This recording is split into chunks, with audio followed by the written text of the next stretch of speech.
Welcome to my channel. आज हम लोग जनतंत्र के जन्म के प्रत्येक पंक्ति के व्याख्या को जानेंगे। सबसे पहले लेखक परिचय को जान लेते हैं। लेखक का नाम रामधारी सिंह दिनकर है। इनका जन्म 23 सितंबर 1908 ईस्वी में सिमरिया बेगूसराय जो बिहार में पड़ता है वहीं पे हुआ था। इनकी मृत्यु 24 अप्रैल 1974 ईस्वी में हो गई थी। इनके पिता का नाम रवि सिंह था और माता का नाम मनरूप देवी था। यह रामधारी सिंह दिनकर जो है इन्हें राष्ट्र कवि का दर्जा मिला हुआ है। यह राज्यसभा के सांसद भी रह चुके हुए हैं। दिनकर जी की प्रारंभिक शिक्षा गांव और उसके आसपास हुई। 1928 ईस्वी में मोकामा घाट रेलवे हाई स्कूल से मैट्रिक और 1932 ईस्वी में पटना कॉलेज से इतिहास में बीए ऑनर्स किया। ये बिहार विश्वविद्यालय में हिंदी के प्रोफेसर रह चुके हैं एवं भागलपुर विश्वविद्यालय में कुलपति का भी कार्य किया। इनकी प्रमुख रचनाएं प्रणभंग, रेणुका, हुंकार, रसवंती, कुरुक्षेत्र, रश्मिरथी, नील कुसुम, उर्वशी, हारे को हरि नाम, अर्धनारीश्वर, संस्कृति के 4 अध्याय, शुद्ध कविता की खोज आदि इन्होंने लिखा हुआ है। पाठ परिचय को जान लेते हैं। प्रस्तुत कविता में जनतंत्र के उदय के बारे में दिया गया है।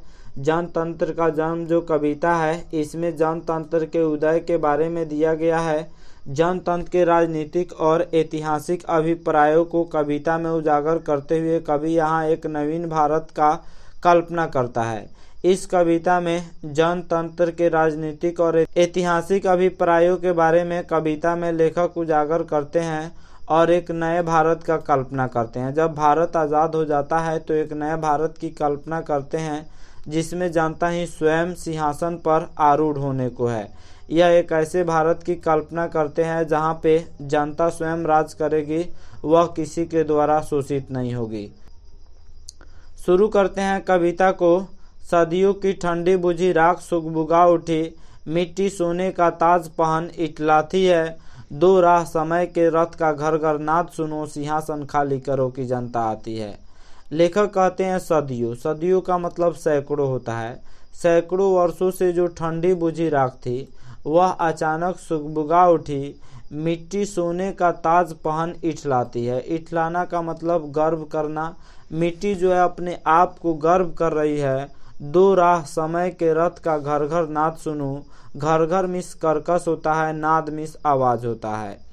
तो यह अंग्रेजों से कहा जा रहा है, फिरंगियों से कहा जा रहा है कि जनता की कर्कश आवाज सुनो और तुम सिंहासन को खाली करो क्योंकि जनता आ रही है। अब तुम्हें यहाँ से जाना होगा क्योंकि अब सिंहासन पर इस देश की जनता ही बैठेगी। जनता हम मिट्टी की अबोध मूर्तें नहीं, जाड़े पाले की कसक सदा सहने वाली। जब अंग अंग में लगे सांप हो चूस रहे तब भी न कभी मुंह खोल दर्द कहने वाली। लेखक कहते हैं भारत की जनता पर बहुत ज़्यादा शोषण हुआ है, बहुत ज़्यादा अत्याचार हुआ है भारत की जनता का। तो यहाँ पे लेखक कहते हैं वही जनता जो मिट्टी की अबोध मूर्त है। भारत की जनता जो है वह मिट्टी की मूर्त है। जिस तरह मिट्टी की मूर्तें क्या होती है उस पर लाख जुल्म कर लो फिर भी वह कुछ नहीं बोलती है। ठंडी गर्मी का उसे एहसास नहीं होता है, वह चुपचाप सहन कर लेती है। उसी तरह भारत की जनता मिट्टी की मूर्त जैसा हो गई है और भारत की जनता पर अत्याचार किया जा रहा है। और भारत की जनता जो है वह सदियों से अत्याचारी झेल रही है, तब भी न कभी मुंह खोल दर्द कहने वाली। भारत की जनता पर इतना अत्याचार हो रहा है फिर भी भारत की जनता कुछ नहीं बोल रही है। आगे लेखक कहते हैं जनता हा लंबी बड़ी जीव की वही कसम, जनता सचमुच ही बड़ी वेदना सहती है। सो ठीक मगर आखिर इस पर जनमत क्या है प्रश्न गुण जनता इस पर क्या कहती है। लेखक कहते हैं जनता जो है यह बहुत बड़ी वेदना सहती है, बहुत पीड़ा सहती है। जनता के ऊपर अत्याचार किया जाता है, इसका शोषण किया जाता है और यह चुपचाप सहन करती है। लेकिन जो है वह अब जनमत आ गया है, अब लोग जाग चुके हैं, अब इस पर शोषण नहीं होगा, अत्याचार नहीं होगा क्योंकि अब जनता का ही राज चलेगा। आगे लेखक कहते हैं, मानो जनता हो फूल जिसे एहसास नहीं, जब चाहो तभी उतार सजा लो दोनों में, अथवा कोई दूध मुही जिसे बहलाने के जंतर मंतर सीमित हो चार खिलौने में। लेखक कहते हैं जनता जो है यह एक तरह से फूल है। जिस तरह फूल को कोई एहसास नहीं होता है उसी तरह जनता को कोई एहसास नहीं हो रहा है। जिस तरह फूल को जब चाहो उतार लो सजा लो, उसी तरह जनता को जब चाहो तब उतार लो।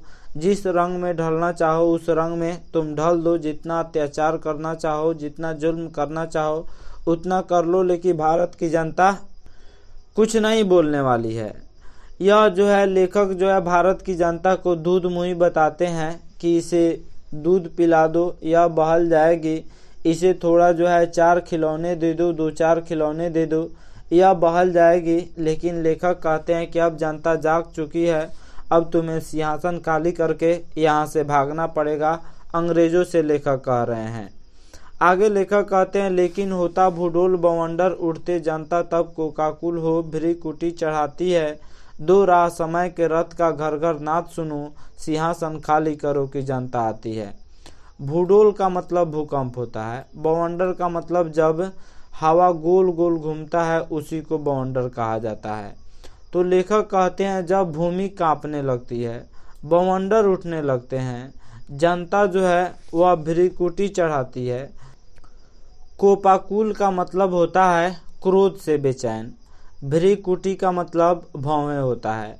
तो लेखक कहते हैं जब जनता क्रोध से बेचैन हो जाती है, जब भ्रिकुटी जब भौं को अपना चढ़ा लेती है, अर्थात जब गुस्सा हो जाती है, तब दो राह समय के रथ का घर घर नाद सुनो।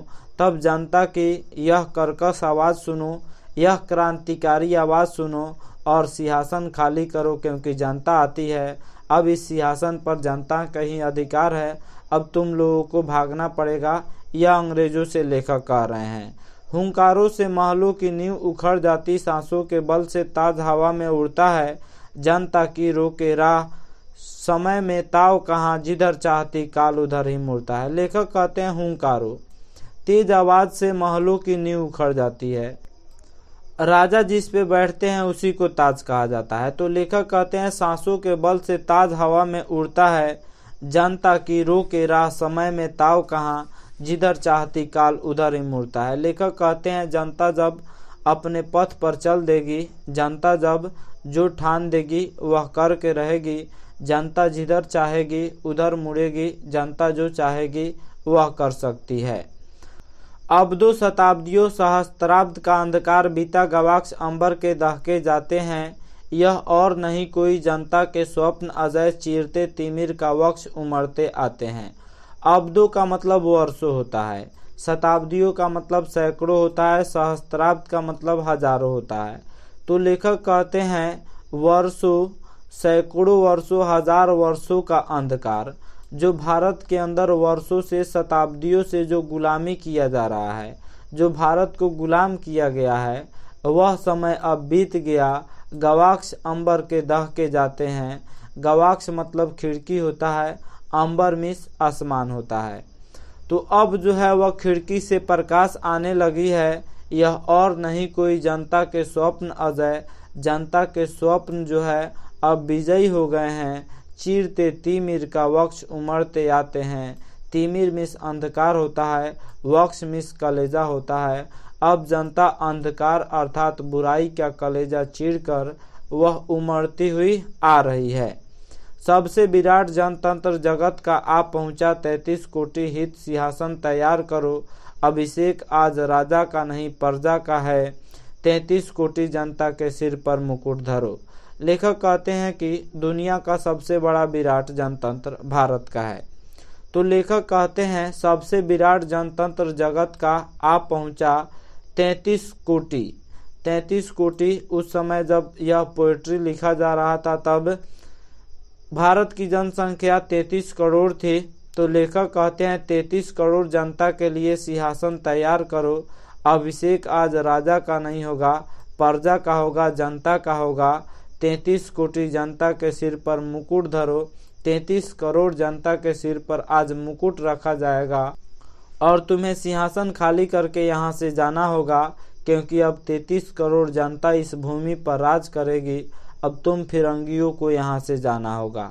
आगे लेखक कहते हैं, आरती लिए तुम किसे ढूंढता है मूर्ख, मंदिरों में, राजप्रसादों में, तहखानों में। देवता कहीं सड़कों पर गिट्टी तोड़ रहे देवता मिलेंगे, खेतों में, खलिहानों में। लेखक यहाँ पे कहते हैं कि तुम आरती लिए किसे ढूंढते हो। मंदिरों में, राजप्रसादों में, तहखानों में देवता नहीं मिलते हैं। लेखक कहते हैं, देवता अगर तुम्हें कहीं मिलेंगे तो वह सड़कों पर मिलेंगे, जो गिट्टी तोड़ रहे होंगे, खेतों में कार्य कर रहे होंगे, खलिहानों में कार्य कर रहे होंगे। अर्थात लेखक जो है भारत की जनता को देवता बताया है कि जो भारत के विकास में लगे रहते हैं वही असल देवता है, वही जो है वह ओरिजिनल देवता है। आगे लेखक कहते हैं, फावड़े और हल दंड बनने को है, धूसरता सोने में श्रृंगार सजाती है। दो राह समय के रथ का घर घर नाद सुनो, सिंहासन खाली करो की जनता आती है। लेखक कहते हैं, फावड़े और हल दंड लेकर जो है वह जो भी मजदूर और किसान होते हैं वह देश की तरक्की करते हैं, वह देश में राजाओं का महल बनाते हैं और स्वयं जो है आधी पेट खा कर रहते हैं। तो लेखक कहते हैं कि वे लोग ऐसा आराम से रहते हैं जो राजा होते हैं, लेकिन जो मजदूर किसान होते हैं वह आधा पेट खाकर ही सोए हुए रहते हैं। तो लेखक कहते हैं कि जो शासन चलाने का अधिकार होना चाहिए वह किसानों को होना चाहिए, जो मेहनत करते हैं, जो राजाओं का महल बनाते हैं, जो रात दिन पसीना बहाते हैं, उन्हें शासन का अधिकार करना चाहिए, न कि जो खानदानी होते हैं उन्हें शासन करने का अधिकार होना चाहिए। दो राह समय के रथ का घर घर नाद सुनो, सिंहासन खाली करो की जनता आती है। इस जनता के क्रांतिकारी आवाज़ को सुनो और सिंहासन खाली कर दो, क्योंकि अब जनता इस सिंहासन पर बैठेगी। आशा करता हूँ यह वीडियो आप सब किसी को अच्छा लगा होगा। हमारे वीडियो को लाइक करें, अधिक से अधिक फॉरवर्ड करें तथा हमारे चैनल को सब्सक्राइब करें। Thank you watching my video.